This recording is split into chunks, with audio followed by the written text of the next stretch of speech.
आज के इस आध्यात्मिक सत्र में आप सभी का बहुत बहुत स्वागत है।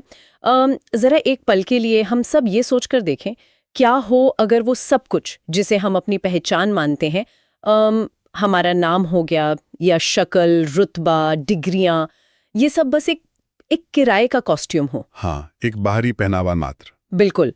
और सोचिए अगर हमारे दिमाग में चलने वाला हर एक विचार, हर एक भावना एक ऐसी सूक्ष्म पेन ड्राइव में रिकॉर्ड हो रही हो जो शरीर खत्म होने के बाद भी कभी नष्ट नहीं होती।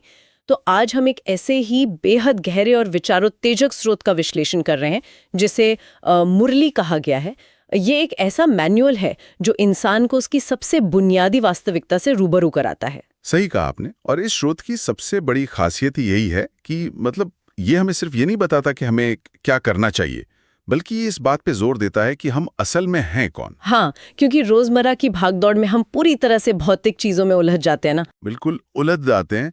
स्रोत इसे देह अभिमान कहता है, यानी ये जो भ्रम है कि मैं ये शरीर हूं। तो ये पूरी चर्चा उस भ्रम को तोड़कर देही अभिमानी बनने की एक यात्रा है, खुद को शरीर से अलग एक शुद्ध चेतना के रूप में पहचानने की तार्किक यात्रा। और इस स्वयं की पहचान को स्रोत ने बहुत ही तकनीकी और सूक्ष्म तरीके से समझाया है। मतलब जब हम शरीर से परे अपनी बात करते हैं तो स्रोत आत्मा को महज कोई ऊर्जा का बादल या अमूर्त चीज नहीं मानता। हाँ, वो कोई धुंधली चीज नहीं है। जी, इसे एक ज्योति बिंदु, एक पॉइंट ऑफ लाइट के रूप में परिभाषित किया गया है। अगर हम इसे आज के नजरिए से समझें तो ये किसी कंप्यूटर के मदरबोर्ड पर लगे एक बेहद सूक्ष्म माइक्रोचिप की तरह है। एक बहुत ही सटीक तुलना है ये। है ना? मतलब शरीर पूरा का पूरा हार्डवेयर है, आंखें कैमरे हैं, कान माइक है और दिमाग प्रोसेसर हो गया। लेकिन जो चीज इस पूरे हार्डवेयर को चला रही है वो वही ज्योति बिंदु रूपी सॉफ्टवेयर चिप है जिसमें इंसान के सारे संस्कार और आदतें फीड हैं। बिल्कुल। और इस हार्डवेयर और सॉफ्टवेयर वाले नजरिए से चीजें बहुत स्पष्ट हो जाती हैं। स्रोत बार बार इसी बात पर जोर देता है कि आत्मा के बिना ये शरीर पूरी तरह से निर्जीव है, ये कुछ अनुभव नहीं कर सकता। और शरीर के बिना आत्मा खुद को अभिव्यक्त नहीं कर सकती। एकदम सही, दोनों का साथ होना जरूरी है। लेकिन यहाँ स्रोत एक ऐसी बात कहता है जो मानवीय बुद्धि की सामान्य समझ को पूरी तरह चुनौती देती है। अच्छा, वो क्या? स्रोत दावा करता है कि सूक्ष्म ज्योति बिंदु आत्मा के भीतर पूरे 84 जन्मों का पाठ या किरदार पहले से ही नूंदा हुआ है। मतलब वो रिकॉर्डेड है। आत्मा हर जन्म में जो भी करेगी वो उस चिप में पहले से तय है। ओहो, रुकिए, यहाँ तो बहुत बड़ी दार्शनिक उलझन पैदा हो जाती है फिर। हाँ, जाहिर है। मतलब अगर इस पेन ड्राइव में 84 जन्मों का पूरा डेटा पहले से ही रिकॉर्डेड है तो फिर इंसान की जो स्वतंत्र इच्छा है, जिसे हम फ्री विल कहते हैं, उसका क्या हुआ? यही तो सबसे बड़ा सवाल उठता है। कर्म कर रहे हैं, उसका कोई अर्थ ही नहीं रह जाता। देखिए, ये जो द्वंद्व है ना, यह हमेशा से दार्शनिकों के लिए बहस का मुद्दा रहा है। लेकिन स्रोत इस रिकॉर्डिंग को एक बहुत अलग नजरिए से समझाता है। वो कैसे? ये कोई ऐसी स्क्रिप्ट नहीं है जहां कोई तानाशाह ऊपर बैठकर हमें नचा रहा हो, बल्कि ये एक बेहद जटिल, अनादि और अनंत सृष्टि चक्र का नियम है। स्रोत के अनुसार ये रिकॉर्डिंग इतनी सूक्ष्म और विशाल है कि इसे इंसान की सीमित बुद्धि पूरी तरह डिकोड कर ही नहीं सकती। मतलब ये हमारे लॉजिक से बहुत ऊपर की चीज है। बिल्कुल। हम समय को एक सीधी रेखा में देखते हैं ना, भूत, वर्तमान और भविष्य। लेकिन स्रोत समय को एक चक्र के रूप में देखता है, एक साइकिल। चक्र में जो एक बार हो गया वो बार बार होगा। अच्छा, तो वो रिपीट होता है। हाँ, और इसीलिए स्रोत कहता है कि ये गहराई दुनिया के गुरुओं या दार्शनिकों की समझ से बाहर है। इस सृष्टि चक्र का असली मैकेनिज्म सिर्फ वो सर्वोच्च सत्ता ही समझा सकती है जो इस चक्र से बाहर है। ये बात तर्कसंगत लगती है। मतलब अगर कोई पेन ड्राइव वायरस से भर गई है या उसका डेटा करप्ट हो गया है तो वो पेन ड्राइव खुद अपना एंटीवायरस तो नहीं चला सकती ना? बिल्कुल नहीं चला सकती। उसे स्कैन और फॉर्मेट करने के लिए किसी ऐसे मास्टर सिस्टम की जरूरत होगी जो उस पेन ड्राइव के अंदर के ऑपरेटिंग सिस्टम से प्रभावित ना हो। एकदम सटीक एनालॉजी है ये। और यहीं से हम इस स्रोत के दूसरे सबसे महत्वपूर्ण हिस्से में प्रवेश करते हैं कि वो मास्टर सिस्टम या सर्वोच्च सत्ता आखिर है कौन? हाँ, स्रोत स्पष्ट रूप से कहता है कि वो सत्ता निराकार शिव है। निराकार? मतलब उनका कोई भौतिक आकार नहीं है? बिल्कुल। अगर हम आत्मा को एक शरीर रहित ज्योति बिंदु मान रहे हैं तो स्वाभाविक है कि उस परम सत्ता का भी अपना कोई भौतिक शरीर या कॉस्ट्यूम नहीं होगा। वो निराकारी होना चाहिए। सही बात है। स्रोत इसी बात को पूरी दृढ़ता से स्थापित करता है। भगवान को जन्म मरण के चक्र में आने वाला कोई इंसान या देहधारी नहीं माना जा सकता। यहाँ तक कि स्रोत सूक्ष्म देवताओं जैसे ब्रह्मा, विष्णु, शंकर को भी सर्वोच्च सत्ता नहीं मानता। अच्छा, क्योंकि उनके पास भी सूक्ष्म शरीर या आकार है। जी हाँ, वो सर्वोच्च सत्ता हमेशा निराकार और इस जन्म मरण के चक्र से पूरी तरह मुक्त है। इसीलिए सिर्फ वही उस पेनड्राइव को साफ करने यानी आत्मा को पतित से वापस पावन बनाने का काम कर सकती है। पतित मतलब अशुद्ध और पावन मतलब शुद्ध। लेकिन यहाँ एक व्यावहारिक समस्या आती है। कैसी समस्या? देखिए, अगर वो सत्ता पूरी तरह निराकार है, उसका अपना कोई शरीर या वोकल कॉर्ड्स नहीं है, तो वो इस दुनिया में आकर ये ज्ञान कैसे देगी, संवाद कैसे करेगी? बहुत ही तार्किक सवाल है। स्रोत बताता है कि इसके लिए वो सत्ता एक साधारण, अनुभवी और वृद्ध शरीर का माध्यम लेती है। माध्यम लेती है। हाँ, जैसे भगीरथ या ब्रह्मा कहा गया है। एक तरह से निराकार सत्ता इंसान से संवाद करने के लिए एक मानवीय इंटरफेस का इस्तेमाल करती है, ताकि इंसान उसकी बात को अपनी भाषा में समझ सके। बिल्कुल। ये माध्यम की बात बहुत जरूरी है, क्योंकि बिना किसी शारीरिक माध्यम के निराकार से संवाद करना इंसानों के लिए तो असंभव हो जाएगा ना। ये तो है। लेकिन इस पूरी प्रक्रिया में स्रोत एक ऐसी मान्यता पर बहुत जोरदार चोट करता है जो सदियों से हमारे समाज में गहराई तक बैठी हुई है। कहीं आप अद्वैत दर्शन या आत्मा सो परमात्मा वाली मान्यता की बात तो नहीं कर रहे? बिल्कुल उसी की बात कर रहा हूँ। हाँ, क्योंकि समाज में तो अक्सर यही कहा जाता है कि हम सब भगवान का ही अंश है और अंततः हर आत्मा ही परमात्मा है। सच कहूं तो जब मैंने स्रोत में इस मान्यता का खंडन पढ़ा तो मुझे भी एक पल के लिए सोचना पड़ा। ये बहुत स्वाभाविक है। लेकिन फिर मैंने सोचा, जब हम एंट्रोपी या ऊर्जा के क्षय होने के नियम को देखते हैं तो स्रोत का तर्क एकदम सटीक बैठता है। मतलब अगर आत्मा ही भगवान होती तो भगवान कभी थकता नहीं, उसकी ऊर्जा कभी कम नहीं होती। बिल्कुल सही। लेकिन इंसान तो पूरी तरह मानसिक और आत्मिक रूप से थक चुका है, अशुद्ध हो चुका है। स्रोत का तर्क बिल्कुल यही है। अगर आत्मा ही परमात्मा होती तो वो पतित या विकारी कैसे हो जाती? सर्वोच्च सत्ता का मतलब ही है जो कभी अशुद्ध ना हो। हाँ, जो हमेशा फुल चार्ज रहे। जी, और अगर आत्मा अशुद्ध हो भी गई तो वो खुद को वापस त्रिकालदर्शी यानी तीनों कालों का ज्ञाता और पावन क्यों नहीं बना पा रही? सही बात है, हम खुद को खुद ही तो ठीक नहीं कर पा रहे। इसीलिए स्रोत स्पष्ट करता है कि आत्मा हमेशा एक विद्यार्थी है और परमात्मा वो सर्वोच्च शिक्षक है जो इस ज्ञान के माध्यम से आत्माओं को वापस उनकी मूल अवस्था में ले जाता है, जिसे स्रोत में स्वर्ग का वर्षा या उत्तराधिकार कहा गया है ना? जी हाँ, पिता और बेटे का संबंध है, दोनों एक नहीं हो सकते। अब यहाँ से एक बहुत ही दिलचस्प सवाल पैदा होता है। बताइए। अगर शुरुआत में ये आत्मा रूपी बैटरी पूरी तरह से चार्ज थी, एकदम पावन थी, तो ये पूरी दुनिया और इंसान इस पतित या लो बैटरी अवस्था तक पहुंचे कैसे? इसका जवाब स्रोत सृष्टि चक्र के माध्यम से समझाता है।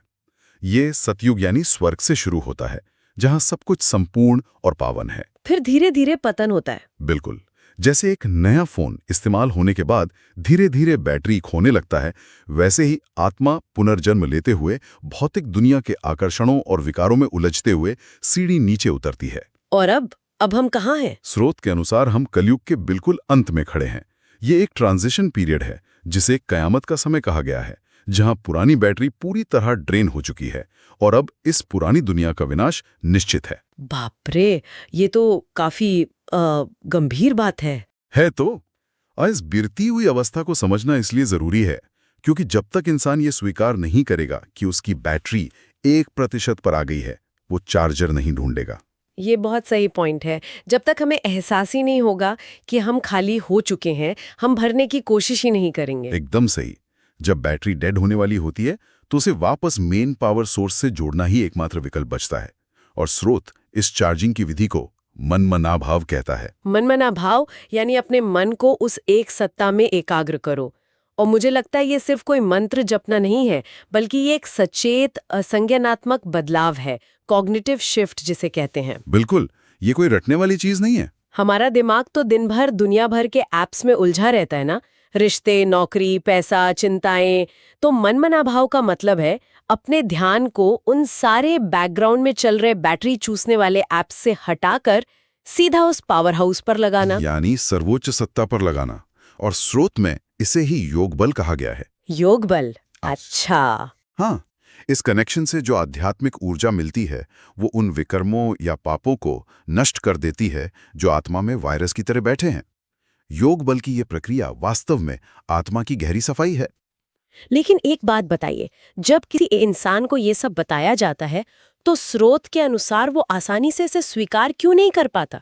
स्रोत में जिक्र है ना कि ये नया ज्ञान सुनकर लोग हंगामा करते हैं या मूंझ जाते हैं, मतलब उलझन में पड़ जाते हैं। हाँ, ये बहुत आम बात है।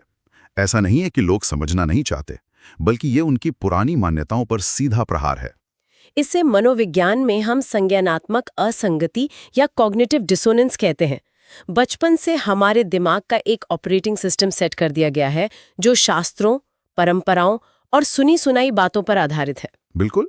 अब अचानक से कोई आकर कहे कि वो सब कुछ सिर्फ एक आधा सच था और असली सच सृष्टि चक्र और ज्योति बिंदु आत्मा का ये विज्ञान है, तो दिमाग का जो सुरक्षा तंत्र है, जो डिफेंस मैकेनिज्म है, वो तो एक्टिवेट हो ही जाएगा ना। हाँ, वो इस नए अपडेट को रिजेक्ट करने लगता है। क्योंकि इसे स्वीकार करने का सीधा सा मतलब होगा अपनी पूरी पुरानी पहचान और मान्यताओं को गलत ठहराना, जो किसी के लिए भी आसान नहीं है। बिल्कुल आसान नहीं है। और इसी संज्ञानात्मक टकराव से बचने के लिए स्रोत एक बहुत ही व्यवहारिक सलाह देता है। वो क्या? स्रोत कहता है कि इस ज्ञान पर कभी भी भीड़ में बहस या हंगामा नहीं करना चाहिए। किसी भी पुरानी और गहरी कंडीशनिंग को तोड़ने के लिए एकांत और शांति की आवश्यकता होती है। इसीलिए स्रोत 7 रोज की भट्टी का जिक्र करता है। भट्टी? हाँ, भट्टी यानी वो भट्टी जहां सोने को तपाकर उसकी सारी मिलावट जलाई जाती है। इंसान को 7 दिन के लिए बाहरी दुनिया के शोर से कटकर चित्रों और नक्शों के माध्यम से इस सृष्टि चक्र को अपने दिमाग में पूरी तरह से विजुअलाइज करना होता है। अच्छा, तो एकांत में बैठकर इसे समझना है। जी, क्योंकि केवल शांत मन ही इतने बड़े और नए ढांचे को समझ सकता है। ये भट्टी वाला कॉन्सेप्ट मुझे बहुत तार्किक लगता है। एक तरह से ये हमारे दिमाग को सेफ मोड में रिबूट करने जैसा है, जहां बाहरी दुनिया की कोई भी थर्ड पार्टी एप्स डिस्टर्ब ना कर सके। बहुत अच्छी तुलना की आपने। लेकिन चलिए मान लेते हैं कि किसी ने एकांत में ये सब समझ लिया, उसने अपनी बैटरी भी चार्ज कर ली, पर अब उसे वापस इसी अस्त-व्यस्त दुनिया में आना है, ऑफिस जाना है, ट्रैफिक में फंसना है। इतनी गहरी और दार्शनिक बातों को इंसान अपनी रोजमर्रा की भागदौड़ वाली जिंदगी में कैसे उतारे? इस सवाल का बहुत ही सुंदर जवाब स्रोत के अंतिम हिस्से में एक अद्भुत वरदान के रूप में दिया गया है। वरदान? क्या वरदान है? स्रोत कहता है, नंबर 1, बिजनेसमैन बनो। जब आप एक आध्यात्मिक यात्रा पर होते हैं तो आपको संसार से भागना नहीं है, बल्कि संसार में रहते हुए एक चतुर व्यापारी की तरह व्यवहार करना है। यहाँ जिस बिजनेस की बात हो रही है वो जाहिर है पैसे, शेयर बाजार या किसी भौतिक संपत्ति का व्यापार तो नहीं है। बिल्कुल नहीं। और मुझे ये सबसे दिलचस्प हिस्सा लगा, क्योंकि हम अपनी भौतिक दुनिया में अपने बैंक बैलेंस का तो पूरा हिसाब रखते हैं, हम महीने का बजट बनाते हैं, देखते हैं कि पैसा कहाँ खर्च हो रहा है। जो लोग फिटनेस को लेकर जागरूक है वो अपनी डाइट की एक एक कैलोरी का ऑडिट करते हैं। हाँ, पाई का हिसाब रखते हैं लोग। लेकिन हम अपनी थॉट इकोनॉमी यानी अपने विचारों की अर्थव्यवस्था का कभी ऑडिट नहीं करते। इंसान रोजाना औसतन 60,000 विचार पैदा करता है।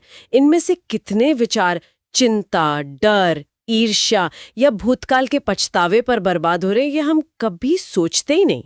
और यही थॉट इकोनॉमी का कॉन्सेप्ट ही इस स्रोत का सबसे व्यवहारिक अनुप्रयोग है। स्रोत के अनुसार एक नंबर 1 बिजनेसमैन वो है जिसका एक सेकंड भी या एक भी संकल्प, जिसे हम विचार कहते हैं, वो व्यर्थ न जाए। एक भी विचार व्यर्थ न जाए, ये तो बहुत ऊंची स्थिति है। हाँ, जैसे एक समझदार निवेशक अपना पैसा ऐसी जगह नहीं लगाता जहां रिटर्न न मिले या नुकसान हो, वैसे ही एक आध्यात्मिक बिजनेसमैन अपनी ऊर्जा उन बातों पर नहीं लगाता जो उसके नियंत्रण से बाहर हैं। जैसे अगर कोई ट्रैफिक में फंसा है तो एक साधारण इंसान वहां चिड़चिड़ा होकर अपने 500 विचार और बहुत सारी मानसिक ऊर्जा बर्बाद कर देगा। बिल्कुल। लेकिन एक आध्यात्मिक रूप से जागरूक व्यक्ति उस समय को भी अपने योग बल को बढ़ाने या शांति का अभ्यास करने में निवेश करेगा। वो हर परिस्थिति से सिर्फ कमाई करेगा, गवाएगा कुछ नहीं। इसे कहते हैं अपने दिमाग की बैलेंस शीट को हमेशा प्रॉफिट में रखना।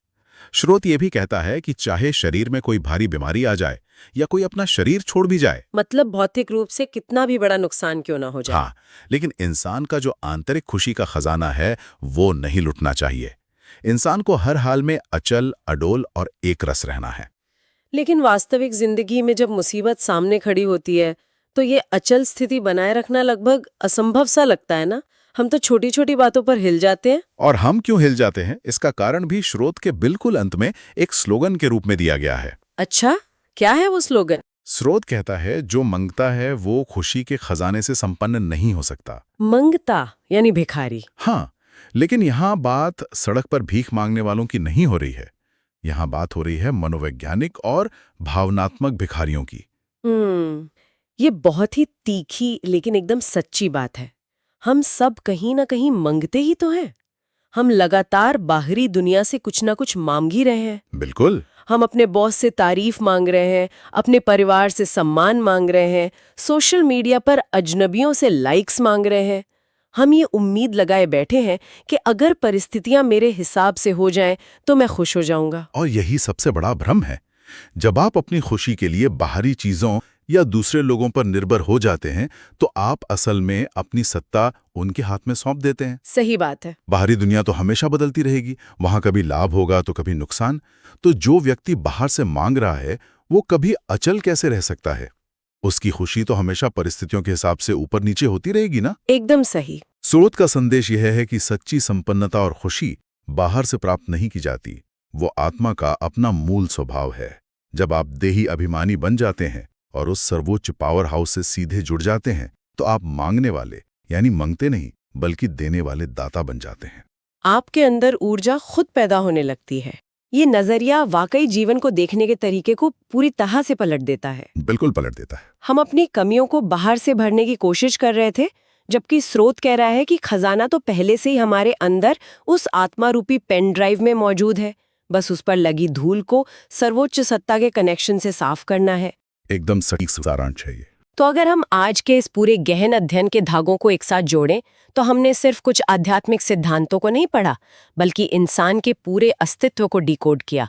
हमने ये समझा कि कैसे हम सिर्फ इस कॉस्ट्यूम तक सीमित नहीं हैं, बल्कि एक अमर ज्योति बिंदु है जिसमें अनंत काल का डेटा सुरक्षित है। जी। हमने ये तार्किक रूप से स्थापित किया कि क्यों हम खुद भगवान नहीं हो सकते और कैसे अपनी ड्रेन हो चुकी बैटरी को उस एकमात्र निराकार पावर हाउस से जोड़कर चार्ज करना है।